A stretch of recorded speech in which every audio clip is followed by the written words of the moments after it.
Telangana cabinet భేటీ కానుంది. తెలంగాణ మంత్రివర్గ సమావేశానికి కేంద్ర ఎన్నికల సంఘం అనుమతి ఇవ్వడంతో భేటీ అయ్యేందుకు మంత్రివర్గం సిద్ధమైంది. అత్యవసరమైన విషయాలు, తక్షణం అమలు చేయాల్సిన అంశాల అజెండాపైనే కేబినెట్ చర్చించాలని కండిషన్స్ పెట్టింది. జూన్ 4 లోపు చేపట్టాల్సిన అత్యవసర అంశాలు, అప్పటి వరకు వేచి ఉండడానికి అవకాశం లేని అంశాలపై మాత్రమే చర్చించాలని కేంద్ర ఎన్నికల సంఘం టీ సర్కార్కు సూచించింది.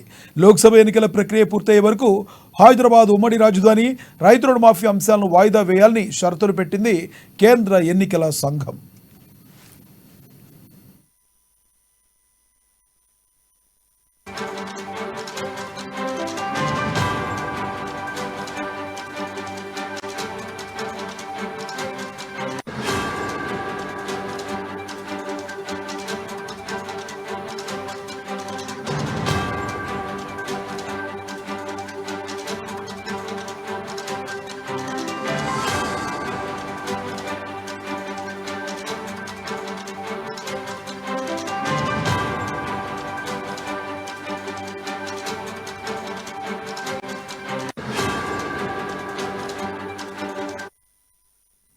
రేపు తెలంగాణ కేబినెట్ భేటీ కానుంది.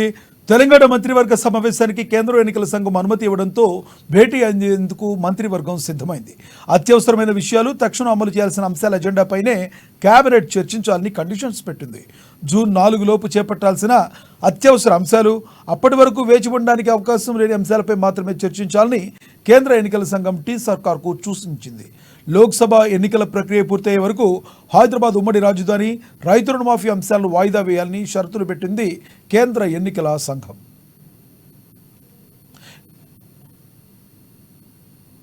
ఇదే విషయానికి సంబంధించి మరింత సమాచారాన్ని మా ప్రతినిధి రాంబాబు ఫోన్ ద్వారా అందిస్తారు.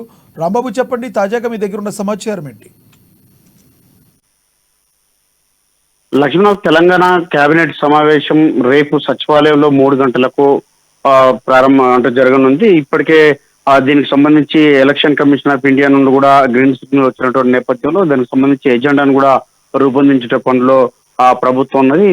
మంత్రి మండలికి సంబంధించినటువంటి మంత్రులందరూ కూడా ఇప్పటికే ఇటు సమాచారం కూడా ఇవ్వడం జరిగింది. రేపు 3 గంటలకు సచివాలయంలో ఇటు కేబినెట్ భేటీలో కీలకమైనటువంటి అంశాలను చర్చించనున్నారు. గత 2 రోజులుగా దీనిపైన ఇటు అనుమతి వస్తుందా లేదా అనేటువంటి వేచి చూసే దూరంలో ఉన్నటువంటి ఇటు తెలంగాణ రాష్ట్ర సర్కార్కి అయితే మొత్తానికి ఎన్నికల కమిషన్ అనుమతి అయితే ఇవ్వడం జరిగింది. కానీ కొన్ని షరతులతో కూడినటువంటి ఇటు అనుమతి ఇవ్వడం జరిగింది. దీనికి ఉమ్మడి ఏపీకి సంబంధించినటువంటి విభజన సమయంలో ఇటు ఉన్నటువంటి అంశాలపైన మాట్లాడాల్సినటువంటి అవసరం లేదని చెప్పి, ముఖ్యంగా తెలంగాణ రాష్ట్ర అవతరణ దినోత్సవం కానీ, లేకపోతే పెండింగ్ సమస్యలు కానీ, విభజన సమస్యలు కానీ వీటన్నిటిపైన కూడా మాట్లాడాల్సినటువంటి అవసరం లేదని, అదేవిధంగా రైతులకు సంబంధించినటువంటి రుణమాఫీ మీద కూడా ఎన్నికల కూడినటువంటి నేపథ్యంలో వీటి మీద ఎలాంటి వ్యాఖ్యలు చేయొద్దు, అదేవిధంగా అలాంటి వాటిపైన ఎలాంటి ప్రకటన కూడా ఇవ్వద్దని కూడా స్పష్టం చేయడం జరిగింది. దీంతో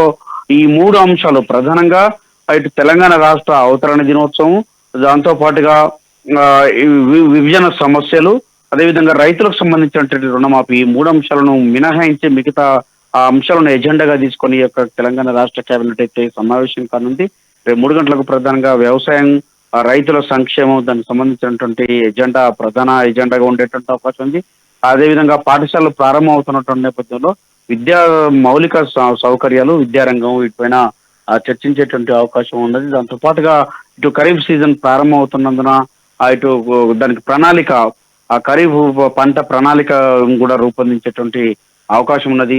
మరి ఈ అత్యవసరమైనటువంటి ఈ వర్షాలకు సంబంధించినటువంటి నైరుతి ఋతుపవనాలు ముందే వస్తున్న నేపథ్యంలో వీటిపైన కూడా అత్యవసరమైనటువంటి అంశాలు ఏదైతే ఉందో వాటిని మాత్రమే ప్రస్తావించాలని చెప్పి, అది కూడా జూన్ 4వ తారీఖు వరకు అత్యవసరమైనటువంటి అంశాల మీదనే మాట్లాడాలని చెప్పి ఈసీ చెప్పినటువంటి నేపథ్యంలో ఆ మేరకే తెలంగాణ కేబినెట్ సమావేశం అయితే ఉండబోతున్నది. ఇప్పటికే రాష్ట్ర ముఖ్యమంత్రి అయితే ఆగస్టు 15 లోపు ఇటు రైతు రుణమాఫీ చేస్తామని చెప్పడం జరిగింది. కానీ ఆ అంశాన్ని కూడా ఇప్పుడు ప్రస్తావించాల్సినటువంటి అవసరం లేదని చెప్పి, జూన్ ఎన్నికల కోడ్ ఉన్నటువంటి నేపథ్యంలో ఒకవైపు తెలంగాణ రాష్ట్రంలో కూడా ఇటు 3 జిల్లాల్లో, అంటే ఉమ్మడి నల్గొండ, ఉమ్మడి వరంగల్, ఉమ్మడి ఖమ్మం జిల్లాకు సంబంధించినటువంటి పట్టభద్రుల నియోజకవర్గానికి సంబంధించినటువంటి ఎన్నిక 27వ తారీఖు జరగబోతున్నది కూడా దీనికి సంబంధించి కోడ్ ఉంది.